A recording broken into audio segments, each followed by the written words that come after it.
Kelantan ni saya suka pengolahan batik.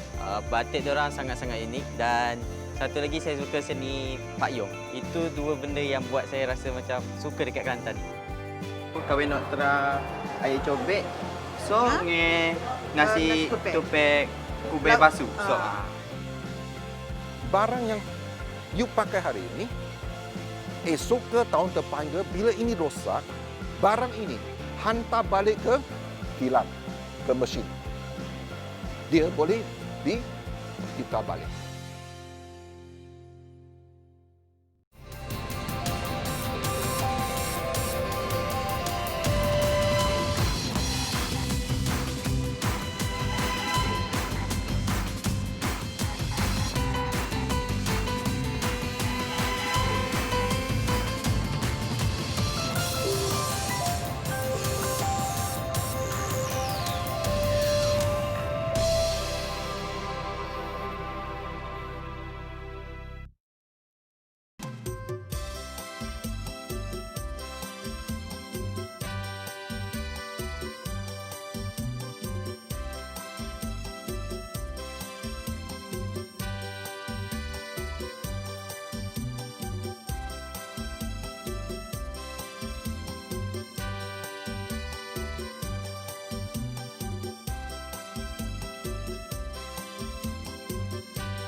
Kelantan, negeri Cik Siti Wan Kembang. Di negeri yang mendapat jolokan Serambi Mekah ini, terhampar keindahan budaya yang tidak ternilai harganya. Walau arus zaman begitu deras mengubah wajah dunia, tradisi bangsa masih utuh terpelihara. Budaya yang begitu mekar dalam sanubari masyarakat menarik minat penggemar luar untuk menikmati harumannya. Derek Ngelayan anak Margaret atau mesra dipanggil Acai, anak muda berusia 20 tahun yang berkelana ke Semenanjung untuk menyambung pengajian dalam bidang kejuruteraan elektronik. Di negeri Kelantan, terlaksana sebuah hasrat. Nama saya Derek Ngelayang, anak Margaret. Saya berasal dari Bintulu dan ayah saya seorang India dan mak pula seorang Iban. Saya datang Kelantan ni sebab saya minat dengan dialek dia. Saya minat dengan dialek Kelantan ni sebab satu, dia unik dan dia nampak interesting lah. Untuk saya belajar Kelantan di Sarawak tu memang orang cakap impossible. Jadi saya pun ambil inisiatif untuk belajar di kawan-kawan saya yang sama study dan diorang pun supporting untuk ajar saya sampailah saya boleh bertutur dalam bahasa Kelantan. Kelantan ni saya suka pengolahan batik. Batik diorang sangat-sangat unik dan satu lagi saya suka seni Pak Yong. Itu dua benda yang buat saya rasa macam suka dekat Kelantan ni.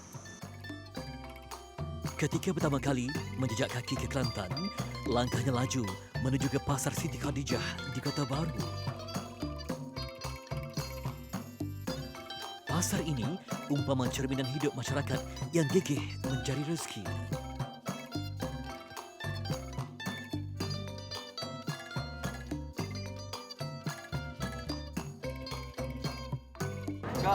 Kau jual apa ni? Jual budu. Jual budu je? Macam-macam lah ada. Ada apa lagi? Lobiyo, macam jeruk bawang, pistoriam, cicak kerupuk.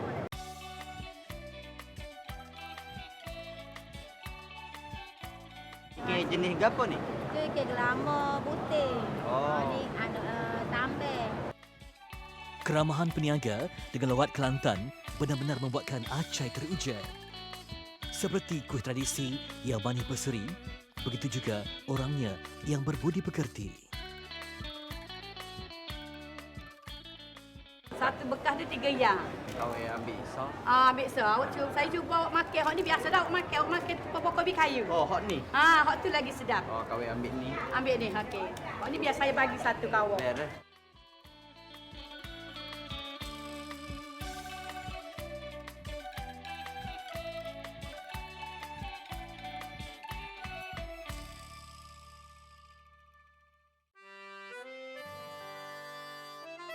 Seperti impiannya sebelum ini, Acai dibawa ke salah satu tempat mencanting batik di kampung Pantai Senuk. Sejak perintah kawalan pergerakan dilaksanakan, jumlah pekerja pada satu-satu masa dihadkan demi menjaga penjarakan fizikal. Kita dah pun sampai di tempat mencanting batik ni, milik Afiq dan keluarganya. Jadi inilah dia, hamparan putih telah pun diwarnakan separuh. Baik, berapa lama proses yang Afiq itu siapkan ni? Dia tengok atas kain dan design juga lah. 3 meter standard ada sejai gitu, kalau panas molek. Okey lah. Cuaca penting Cuaca memang main peranan semua. Market batik lo ni gono ke? Market lo ni okey lah, setakat ni tak ada masalah pun. Sebenarnya market batik ni orang kata boleh pergi lagi. Jadi kak kita kalau boleh kak nak hak set-set orang muda ni. Set-set orang muda ni kita pakat-pakat. Lo ni ke online ke apa ke? Jadi hak dulu-dulu ni orang-orang lama ni dia kurang ke arah online semua ni. Jadi perlu ke set-set orang muda ni lah untuk menaikkan sama-sama kata. Sama-sama menaikkan lah. Itu dia, sebab batik ni adalah jati diri bangsa kita dan juga lambang kehebatan kita dalam berkarya. Jadi mereka inilah pejuang-pejuang yang berpanas seperti ini dan juga mengerah idea dan keringat demi kelangsungan hidup, dan kita harus menyokong sebab inilah satu ekosistem yang cukup baik untuk industri sendiri. Kunjungan disingkatkan demi mematuhi SOP di tempat ini. Namun jelas terlihat keindahan seni batik canting yang terkenal dengan kehalusan kesenian visual dari daya fikir dan kreativiti pencantingnya yang begitu berpengalaman. Orang lama ni kita nak dia punya experience dia lah. Dia punya pengalaman dia tu hak mahal dia tu. Kita royak ya. Gini-gini dia dah boleh nampak dah. Benda tu nampak bagi dia lukis tu nampak senang sebenarnya. Lepas tu nak buatkan benda tu sangat susah lah. Macam pengat tadi dia buat tekan kerik tu. Mana dia tu special lagi level dia tu. Afiq menyerahkan sepenuhnya kepada karyawan untuk mencorakkan batik mereka sama ada dari segi corak maupun warna. Kebebasan berkarya adalah satu kebahagiaan. Saya suka batik ni satu sebab keunikan dia. Memang ada batik dekat Sarawak. Batik dekat Kelantan ni dia lain sikit. Lepas tu cara buat dia memang lain daripada yang lain dan saya bersyukur dapat tengok batik di Kelantan. Terima kasih banyak daripada jauh mari daripada Sarawak. Kita sebenarnya hargai lebih-lebih supaya peringkat umur macam Acah ni suka kepada batik. Kita amat-amat kalau boleh kat lama-lama nak peringkat umur macam Acah ni sapakat sapok-sapok batik.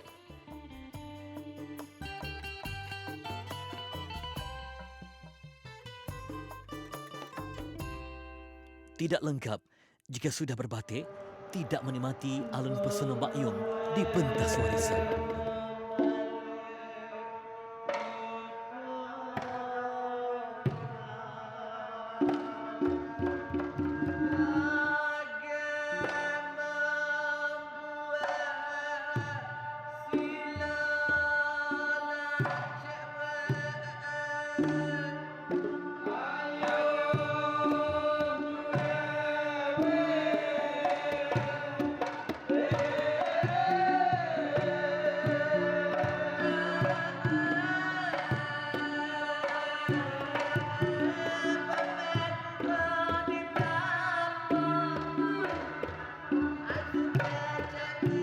Kalau ikut dari segi sejarahnya, Mak Yong ni dipercayai berasal dari kerajaan Kelantan Perantani. Masa itu Langkah Suka.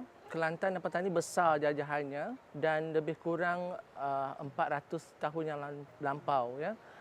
Jadi dipercayai persembahan ini merupakan persembahan yang dipersembahkan di istana Ratu Patani pada masa itu. Persembahan ini merupakan hiburan istana yang kebanyakannya dipersembahkan oleh dayang-dayang istana dan juga penari-penari istana. Timbul persoalan, apakah perbezaan antara Mak Yong dan Pak Yong? Duduk di atas rumah, Ambo ada di bawah rumah. Kenalkah turun segera mari mengada Ambo. Baru mudah kita nak buat kira cara. Pak Yong adalah watak utama dalam persembahan Mak Yong. Dan Mak Yong adalah nama persembahan tersebut. Dan tidak ada kaitan dengan gender. Ramai yang beranggapan bahawa Mak Yong itu adalah watak wanita yang memegang raja dan persembahan Mak Yong. Tetapi tidak, sebenarnya Mak Yong itu nama persembahan dalam teater tersebut. Maknanya nama khas dalam persembahan teater tradisional. Dan Pak Yong itu adalah gelaran kepada watak raja, watak utama dalam persembahan Mak Yong.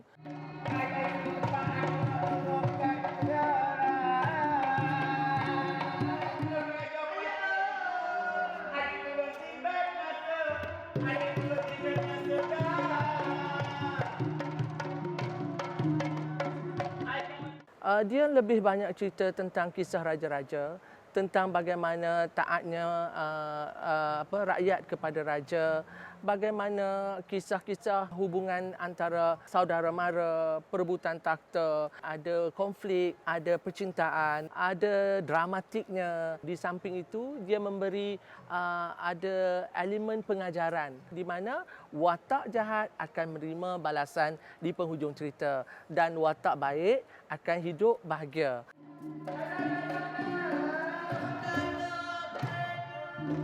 Mak Yong lazimnya melibatkan 8 pemain muzik tradisional seperti rebab, tawak, gendang, canang, kesi dan serunai. Itulah yang menghidupkan sebuah persembahan istimewa Mak Yong.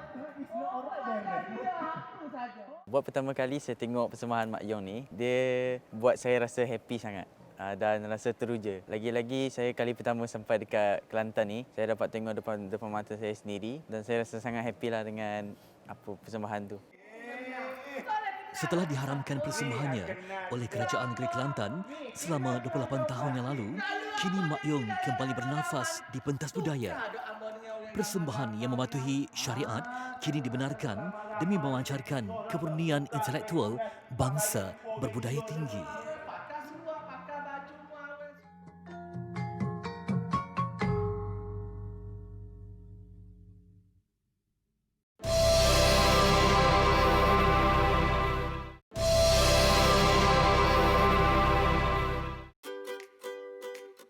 Perjalanan Acai menjejak budaya diteruskan.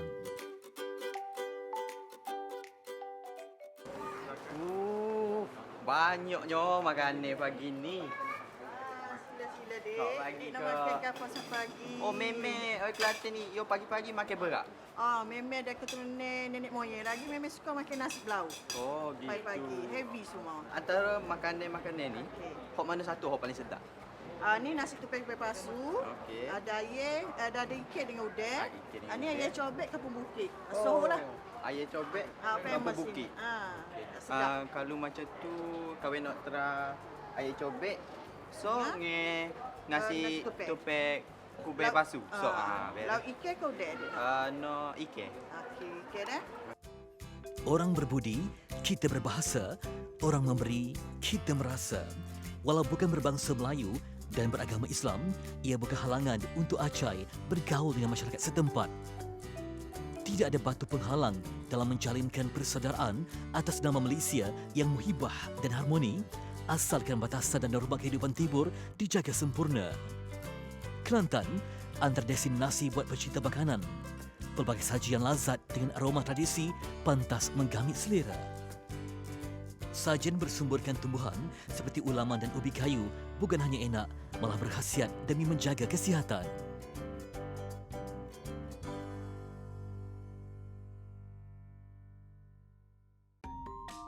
Kelana menjejak batik diteruskan. Kali ini melihat bagaimana batik blok atau batik cap dihasilkan.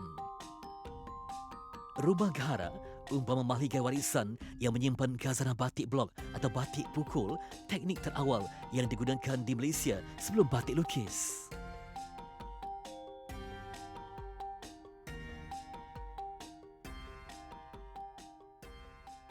Motif Rus Gahara berunsurkan ukiran kayu dan ketam guri merupakan motif utama yang digunakan dalam keseluruhan koleksi Rus Gahara. Saya ambil daripada ukiran kayu, motif langkah suka dan diolah untuk diadaptasikan kepada contemporary setting supaya batik saya tidak terlalu tradisional. Bongkah kayu yang diukir dengan corak-corak menggunakan teknik ukiran timbul dijadikan sebagai acuan atau blok untuk menerap kain. Teknik yang dikenali sebagai terap hitam digunakan iaitu blok dicelup ke dalam pewarna hitam sebelum diterap ke atas permukaan kain. Menghasilkan blok batik memerlukan kemahiran tinggi. Kemahiran yang diperlukan dalam pembuatan blok batik ni, kemahiran menggunakan peralatan seperti gunting, pelayar. Selain tangan kita pun kena juga lembut untuk menekan blok tu, untuk menekan logam-logam tadi. Macam tu. Corak yang paling susah yang pernah saya buat, corak ketam guri lah. Ketam guri sendiri. Lagi satu corak-corak bercorak Arab, corak Arabes. Sebelum ini, ketam guri hanya dilihat di ukiran kayu dan juga di jewellery, pakaian barang kemas. Saya mengorak langkah untuk mengambil ukiran tersebut dan diletakkan di dalam komposisi batik. Saya rasa memenuhi cita rasa yang diperlukan oleh masyarakat antarabangsa dan juga masyarakat tempatan yang moden, menggunakan teknik pewarnaan yang berbeza, pewarnaan yang diolah daripada unsur alam, daripada unsur semula jadi. Saya rasa di situ tercetusnya satu komposisi yang baru yang boleh diterima oleh masyarakat moden masa kini. Bagi mendapatkan sentuhan emas dengan cita rasa antarabangsa, ketelitian penghasilan batik amat penting sejak ia berada di kanvas imajinasi lagi. Sehinggalah kepada proses pewarnaan dan mengecap menggunakan blok batik yang dihasilkan. Di Kelantan, batik blok ini juga dikenali sebagai batik pukul. Ini adalah proses mewarna.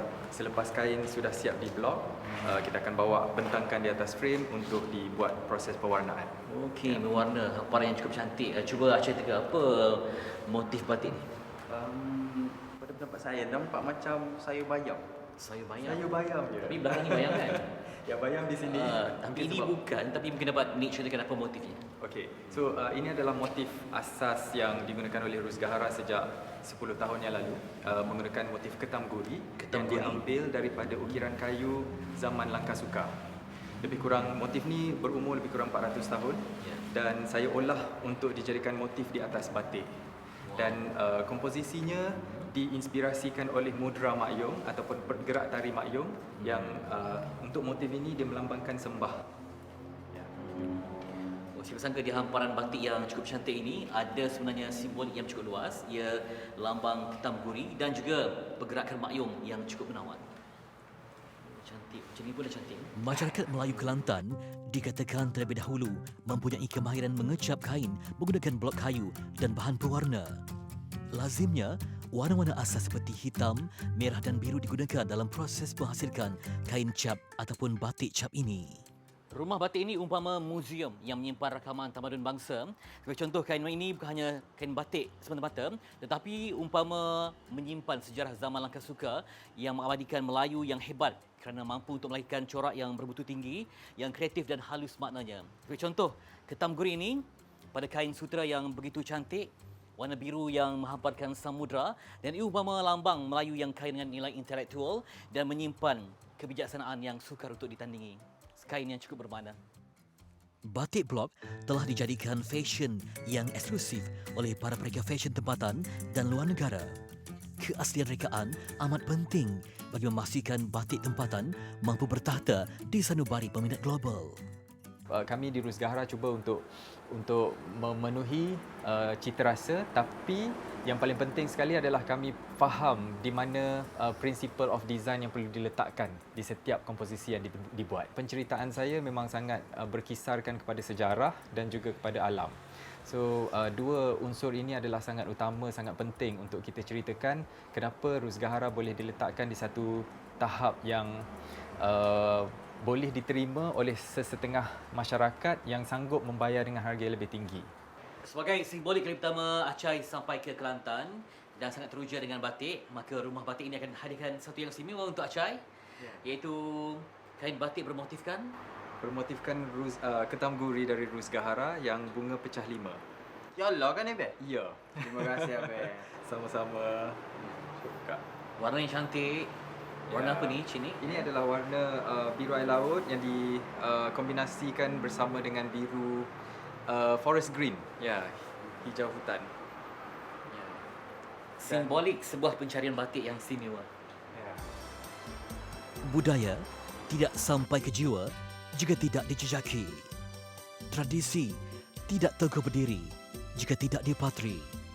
Warisan tidak ampuh bersinar jika tidak dihayati. Berkelanalah menjadi sebuah mahakarya yang terhasil daripada hati yang suci terhadap akal budi bangsa. Datuk saya pernah berpesan dekat saya, Dik, berjalan je kini-kini buat seluruh negeri Malaysia tu. Ngambil kedai mendak nama pengawa orang ngau seni warisan orang. Hok bawa masuk, mugi jalan je satu Malaysia. Lepas tu mugi tengok, mugi ngaji cek dia punya warisan dan seni. Panjang kawai duduk 5 hari di Kelantan ni, rasa macam dok puas. Sebab rasa macam nak duduk setahun kat sini.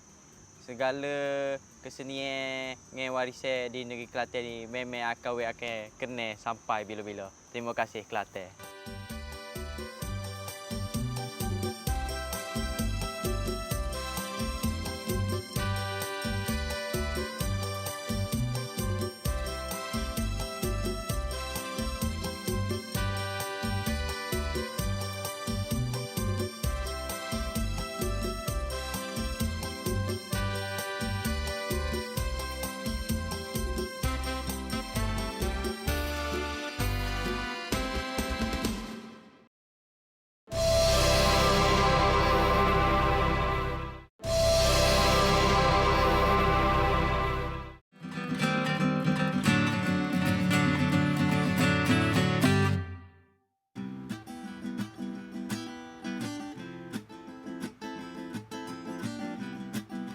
Malaysia sememangnya kaya dengan persisiran pantainya, singgah sahaja di mana-mana negeri, kita pasti dapat menghayati lautan membiru yang terbentang luas. Di Negeri Sembilan, yang menjadi buruan ramai adalah Pantai Cahaya Port Dickson.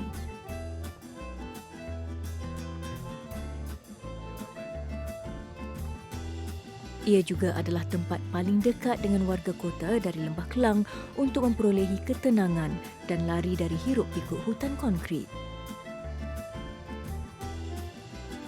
Selain itu, ramai yang gemar singgah ke sini bergambar kenangan, terutama di jambatan yang menghubungkan Pulau Burung ini ketika air pasang, kerana pemandangannya yang menawan hati. Antaranya adalah sesi fotografi perkahwinan.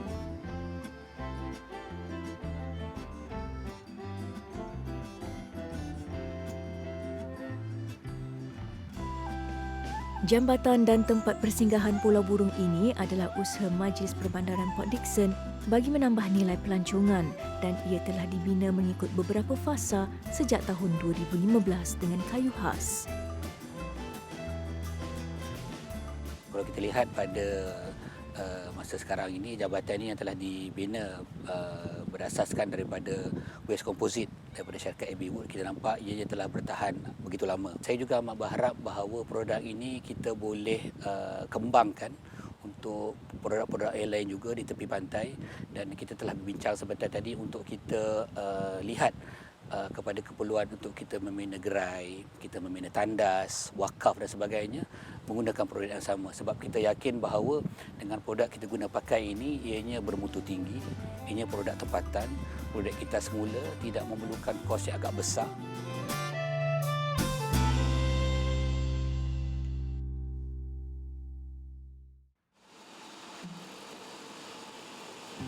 Penghasilan jambatan itu masih menggunakan bahan asas seperti kayu, tetapi kali ini bukanlah olahan terus daripada batang pokok yang ditebang. Sebaliknya, habuk kayu yang terhasil daripada pelbagai industri perkayuan. Contohnya dari kilang papan milik Chop Yip Yuen Ki Sendirian Berhad di Perak ini. Namun, dengan bergantung kepada sisa kayu itu sahaja, tidak mampu menghasilkan produk yang berkualiti. Ia perlu dicampur dengan plastik dan bahan tambahan lain. Hasil campuran itu digelar Wood Plastic Composite, WPC.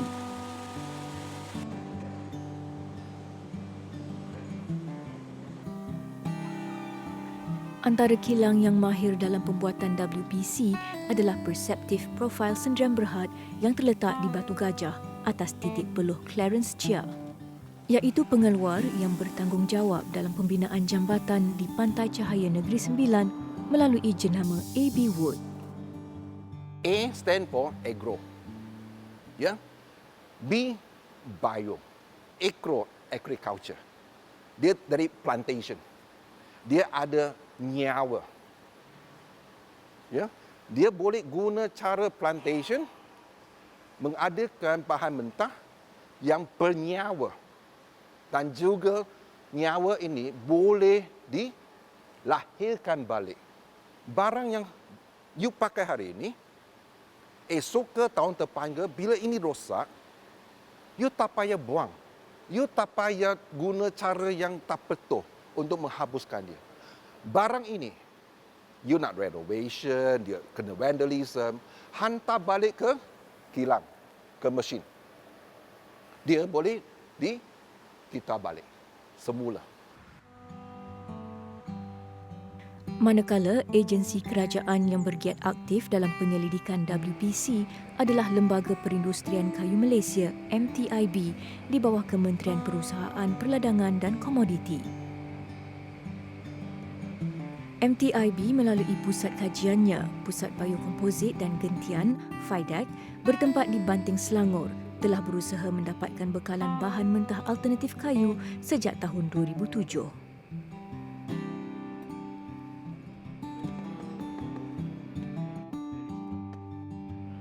Menurut Ketua Pengarah MTIB Muhammad Kirudin Muhammad Rani yang berpengalaman luas dalam bidang perkayuan, pelbagai usaha telah dijalankan sehingga berjaya menghasilkan banyak perabot kayu dan biokomposit melalui bahan gantian kayu itu.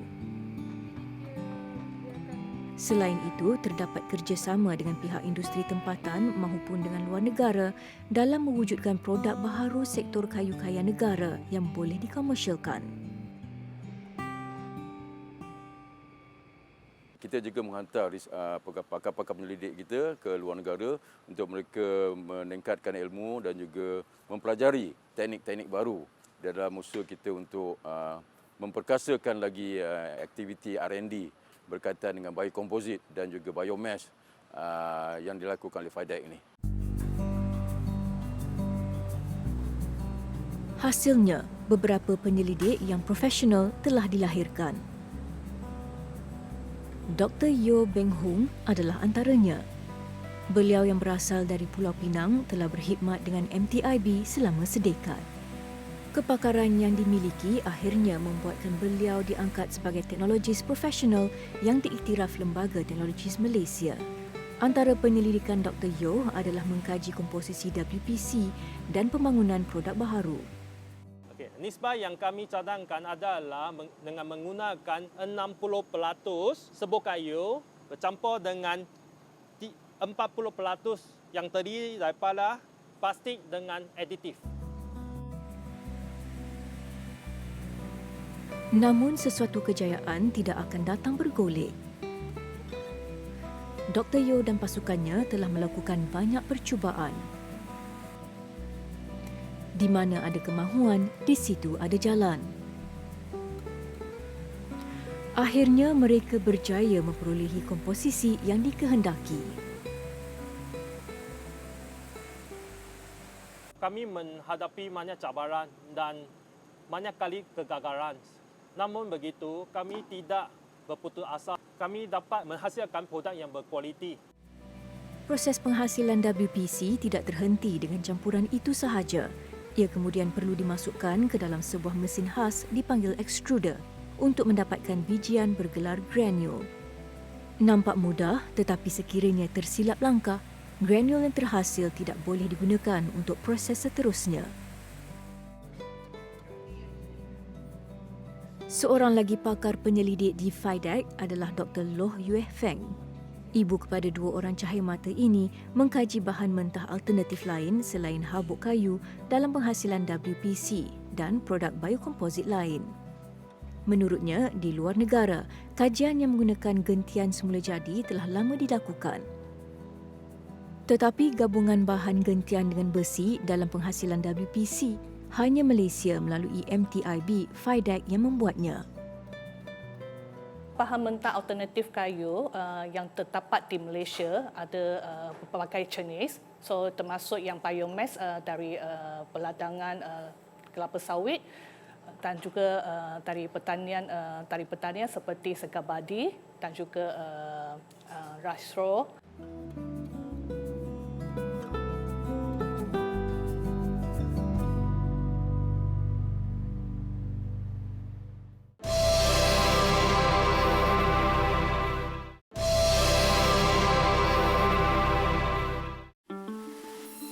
Dalam era pemodenan ini, kita tidak lagi hanya bergantung kepada kayu asli dalam pembuatan perabot dan pembinaan.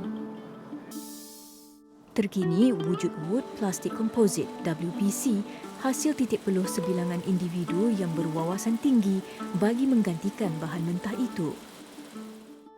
Ini ekoran negara kini berhadapan dengan kekurangan sumber kayu dan ia berkait dengan pilihan rakyat Malaysia yang gemar menggunakan kayu jati dalam memperolehi perabot atau membina rumah.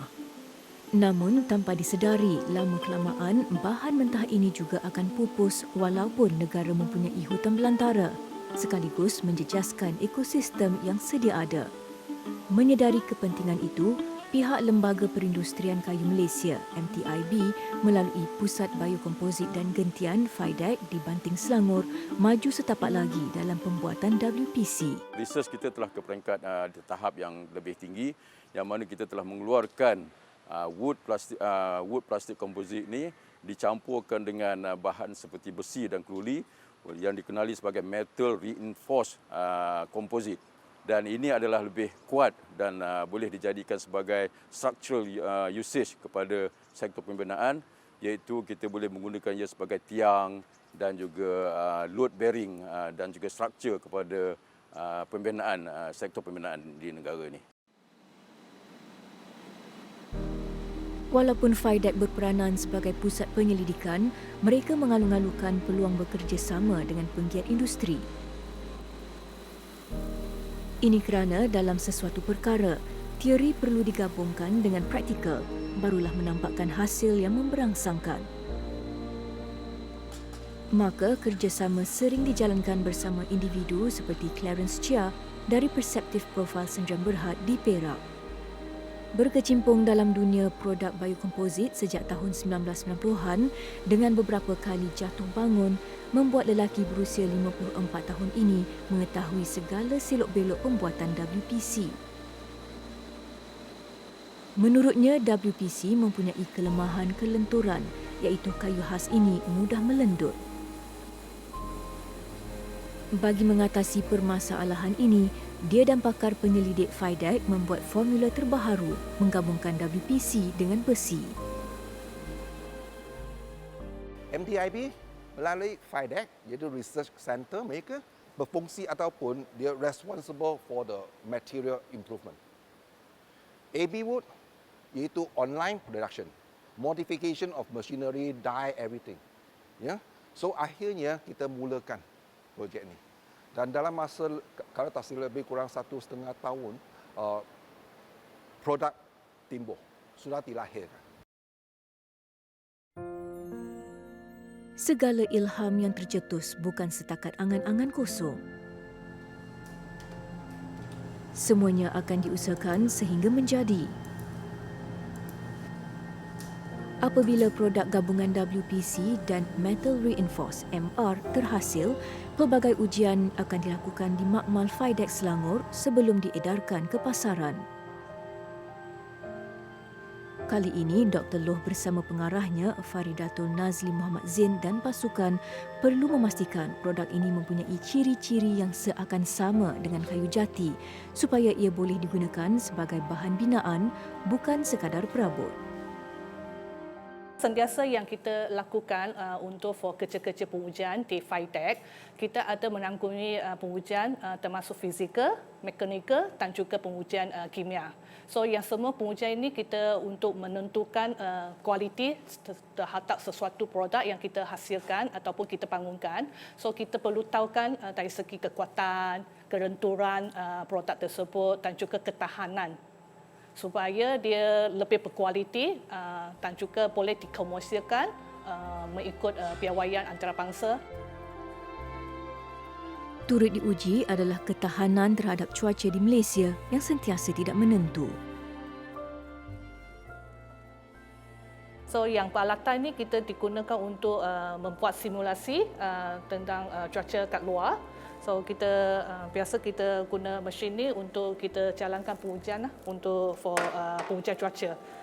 So mesin ni dia akan keluarkan UV light dan juga ada keluarkan air seperti yang cuaca kat luar. Biasanya dalam 2000 jam untuk diletak dalam mesin ni kita akan keluarkan dan juga kita dapatkan data.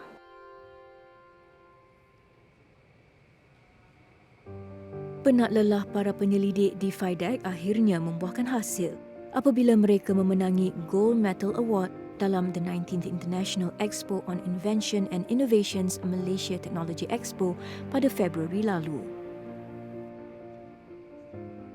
Baru ini juga FIDEC telah menangi anugerah iaitu sebagai salah satu pelupur kepada pengeluaran produk-produk wood plastik komposit di negara ini.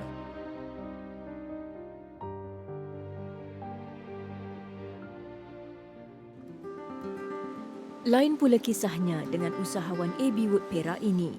Berasal daripada seorang jurujual biasa yang tidak mempunyai langsung pengetahuan dalam bidang biokomposit, dia akhirnya mempunyai kilang pembuatan WPC dan MR bertaraf antarabangsa.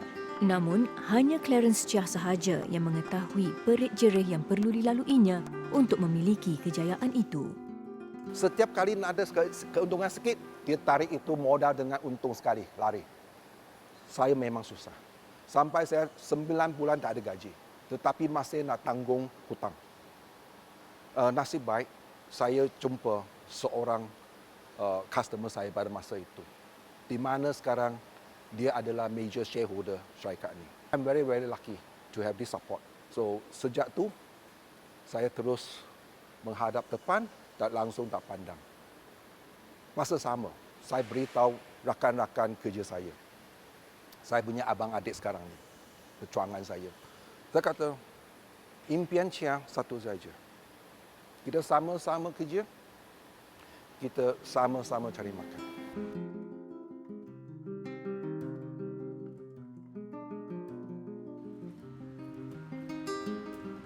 Pengeluaran produk nilai tambah baharu yang akan meningkatkan pertumbuhan, daya saing dan kemampanan industri ini difahamkan tidak memerlukan kos yang tinggi dan harga pasarannya juga mampu milik.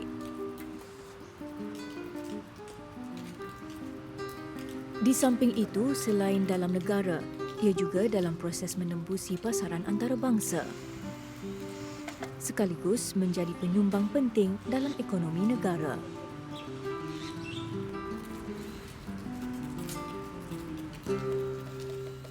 Kita bercadang untuk patenkan research kita dan kita akan bekerjasama dengan syarikat-syarikat perkayuan yang lain yang untuk mengguna kayu kita dan kita juga akan mendapatkan standard kepada produk kita supayanya boleh dipasarkan dan memberi premium kepada di pasaran-pasaran luar negara.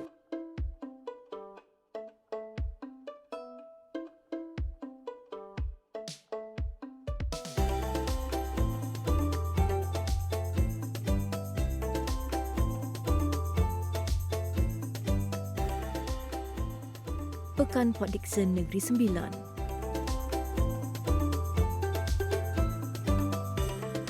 Di sini terdapat contoh penggunaan produk hasil gabungan WPC dan MR, iaitu kaunter jualan kupon Majlis Perbandaran Port Dickson. Dindingnya adalah WPC, manakala tiang pula yang mempunyai gabungan besi. Difahamkan reka bentuk adalah atas permintaan penggunanya dan ia mudah dipasang.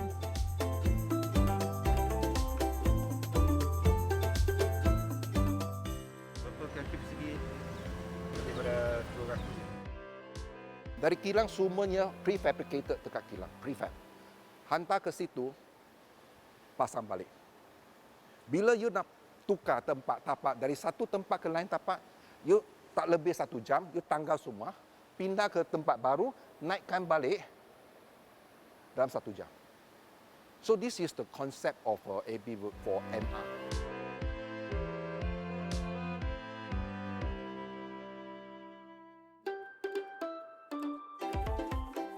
Ini pula adalah antara hasil inovasi WPC dan MR yang lain.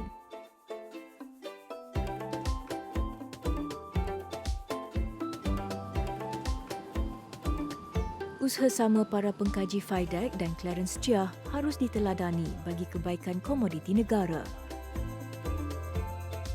Projek mereka yang seterusnya adalah pembinaan kabin yang menggunakan WPC dan MR. Mereka akan sentiasa berusaha untuk manfaat komuniti. Tidak mustahil suatu hari nanti rumah atau bangunan dapat dibina dengan menggunakan sepenuhnya bahan berkenaan.